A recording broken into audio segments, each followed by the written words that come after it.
Friends, we have had a great start. Whatever has to be said on Karya and Akarya has already been said. And we are just probably adding up the missing links, rather. In 1945, when the United Nations have brought out the Human Rights Charter, someone has asked Mahatma Gandhi, how do you respond to this innovative move? And Mahatma Gandhi reportedly has said that when I discussed about the so-called human rights, my illiterate mother told me that, beta, there is nothing called human rights. You have only human duties. Now, this original and native response of Gandhi's mother speaks everything that we should probably discuss under this topic, the Karya and the Akaryavada.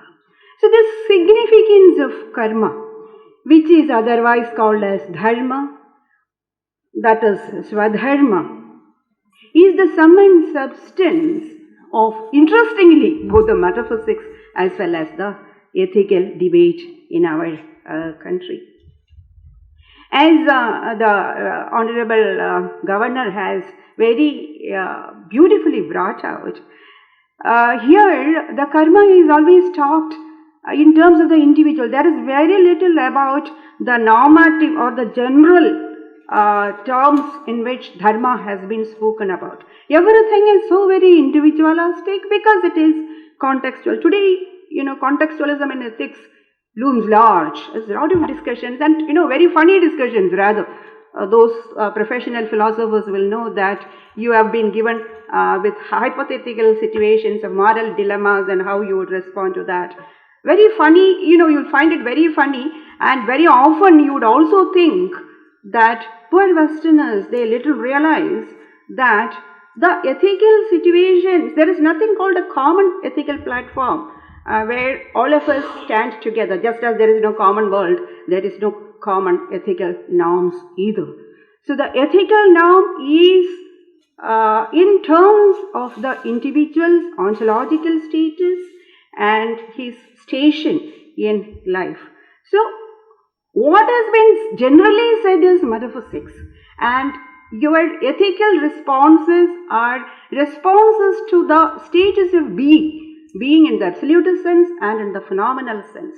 The being, you should know what is absolutely real, and you should also know your phenomenal conditions. Then, having known those general ontological theories or the norms, these are the norms. And then what comes as the ethical response is sheer response to or the pragmatic implications of this ontological status. This is how I understand Indian philosophy, and therefore there is no odds or the odds enlisted in the Western scenario. When say we don't have such common odds. The ideal way in which you would respond to an ethical situation would depend on your finest understanding of the Shastras.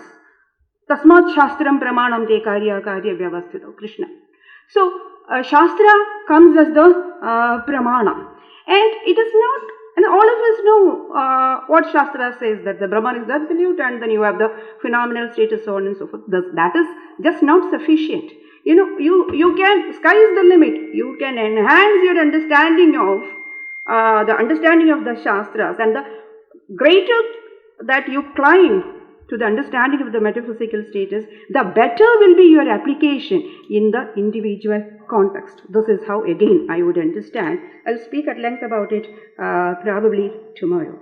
So, three things are demanded by every individual responding to a ethical situation. Your perfect understanding of the ontological status, and then your creative response to the given ethical situation, and then your inaction in action. So if these three get combined, this is the sum and substance of Bhagavad Gita. Beautifully it has been stated by Lord how you can have, as said by Professor Bhatt in the morning, how you can have in action. So this Shastra Avadhi, the one who has perfect understanding of the Shastra, will, when he puts his creativity to the ethical situation, will come out with innovative ways of ethical resolutions. I mean, this is what we see in the Puranas and the Itihasas, and they are just lights. The same similar ethical situation might not appear in your situations, but you can innovatively resolve your ethical dilemmas in the ways in which these great people have done. With this prelude, let me have the privilege to invite our renowned speakers. May first invite Professor Panneri Selvam to make his presentations. Thank you very much.